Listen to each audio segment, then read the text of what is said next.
Pelatih Timnas Indonesia U17 Nova Arianto mengatakan determinasi pemainnya berbeda saat babak pertama dan kedua laga melawan Zambia U17. Ia menilai di babak kedua, Evandra, Florasta, dan kawan-kawan bermain lebih baik sehingga mencetak lebih banyak peluang. Jika saja Timnas Indonesia U17 bermain seperti di babak kedua sepanjang pertandingan ini, bukan tak mungkin skuad Garuda Asia meraih poin.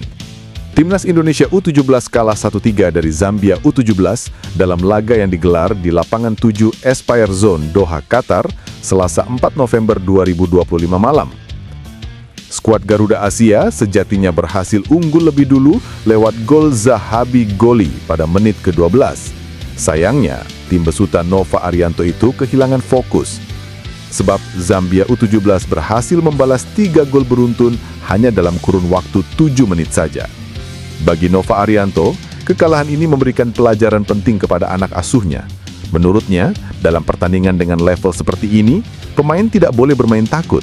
Hal itu terbukti pada permainan Timnas Indonesia U17 di babak pertama.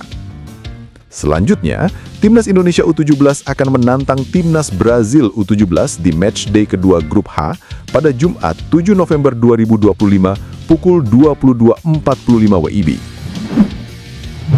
Ketua Umum PSSI Erick Thohir buka suara setelah Timnas Indonesia U17 kalah 1-3 dari Zambia dalam pertandingan pertama Piala Dunia U17 2025 di lapangan 7 Aspire Zone, Selasa. Indonesia unggul 1-0 lebih dulu atas Zambia dalam laga tersebut melalui gol yang dicetak Zahabi Goli pada menit ke-12. Akan tetapi, Zambia bisa membalikkan keunggulan sebelum turun minum berkat 2 gol Abel Nyirongo dan Lukonde Ngwale. Kendati hasil tidak sesuai dengan yang diharapkan, Erick Thohir tetap memberikan apresiasi atas perjuangan Garuda Asia. Bukan hasil yang diinginkan, tapi Timnas Indonesia U17 sudah berjuang sekuat tenaga menghadapi Zambia pada pertandingan pertama Piala Dunia U17 2025.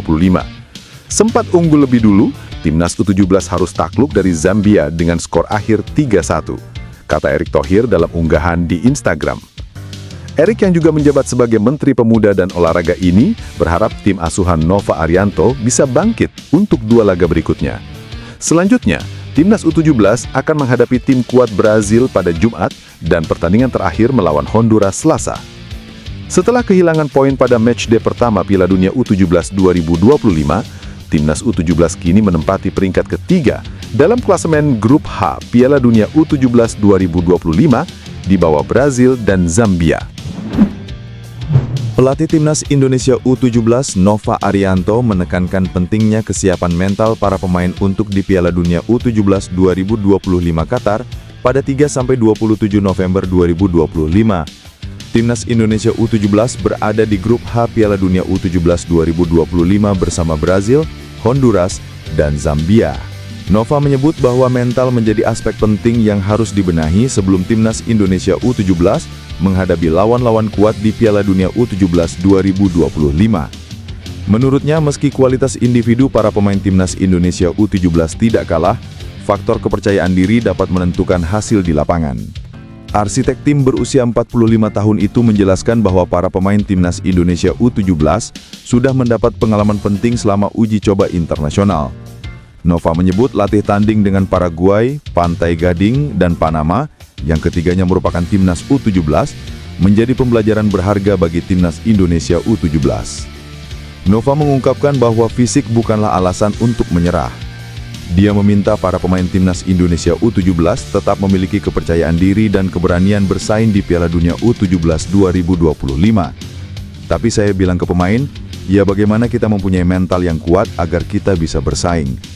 Kalau kita tidak mempunyai mental yang kuat, ya pastinya akan sulit kita bisa bersaing dengan nanti Zambia U17, Brazil U17, dan Honduras U17, tutur Nova. Mantan pelatih Timnas Indonesia, Sintayong, dikabarkan masih tetap terbuka apabila diminta PSSI untuk kembali mengasuh skuad Garuda. Meskipun demikian, juru taktik asal Korea Selatan itu menyimpan trauma tersendiri. Hal itu disampaikan oleh pengamat sepak bola nasional, Roni Pangemanan, dari hasil pembicaraannya bersama Jeong Sek-so, mantan penerjemah Sintayong selama menjadi arsitek Timnas Indonesia. Dari perbincangan itu, JJ menjelaskan apabila Sintayong sebetulnya masih terbuka jika diminta untuk kembali menahkodai Timnas Indonesia. Namun ada sebuah keraguan yang menghantui pelatih asal Korea Selatan itu. Shin Tae-yong mengalami trauma akibat pemutusan kontrak secara sepihak yang dilakukan oleh federasi. Padahal ketika itu dia baru saja membawa timnas Indonesia menang 2-0 atas Arab Saudi.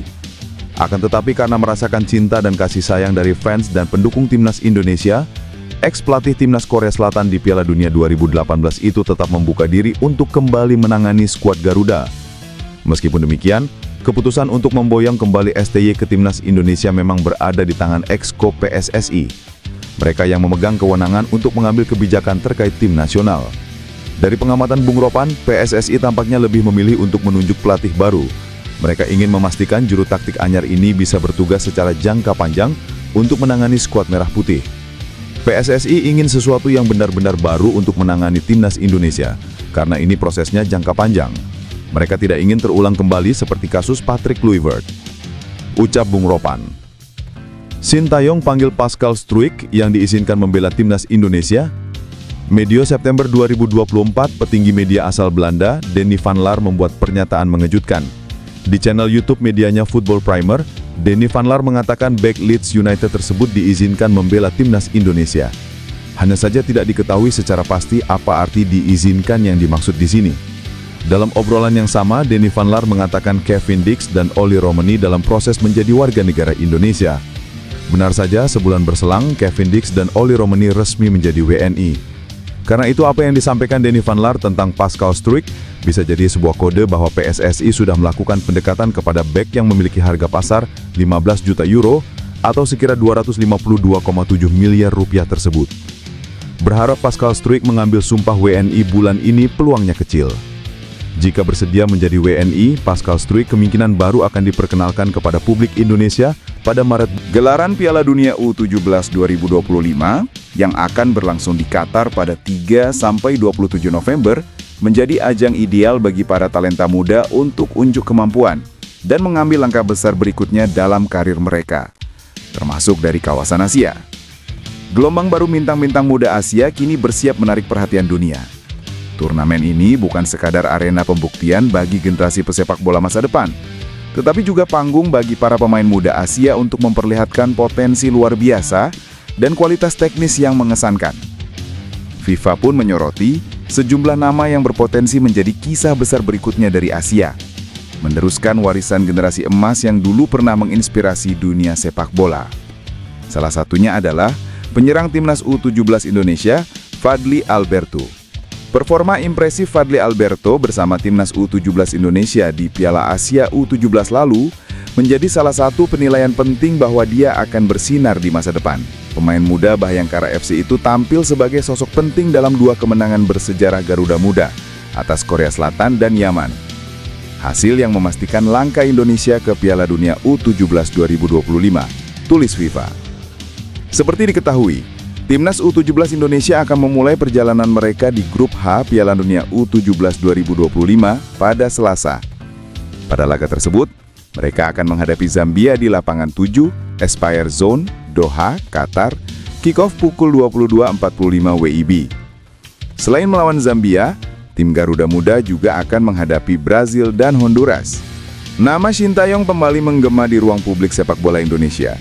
Meski Ketua Umum PSSI Erick Thohir telah menegaskan tak ada rencana untuk memanggil kembali pelatih asal Korea Selatan itu, desakan agar cinta lama bersemi kembali antara Shin dan timnas Indonesia tetap menguat dari kalangan internal federasi. Setelah Patrick Kluivert resmi berpisah dengan PSSI menyusul kegagalan membawa tim Garuda lolos ke Piala Dunia 2026, kursi pelatih tim nasional kini lowong. Dalam situasi genting ini, satu nama paling sering disebut yakni Shin Tae-yong, sosok yang sebelumnya menukangi Indonesia sejak 2020 dan sukses membawa perubahan besar dalam disiplin serta pola bermain skuad Merah Putih. Rumor makin kencang ketika beredar kabar bahwa 10 anggota komite eksekutif Exco PSSI disebut-sebut telah sepakat untuk membawa kembali Shin Tae-yong. Namun, hingga kini, belum ada satupun keputusan resmi dari komite eksekutif PSSI soal siapa pelatih baru timnas Indonesia. Semua masih dalam tahap pembahasan internal. Hingga saat ini, Exco belum menentukan siapa pelatih timnas Indonesia. Tentunya butuh waktu, dan akan diumumkan secara resmi oleh PSSI. Ujar Exco PSSI, Arya Sinulinga.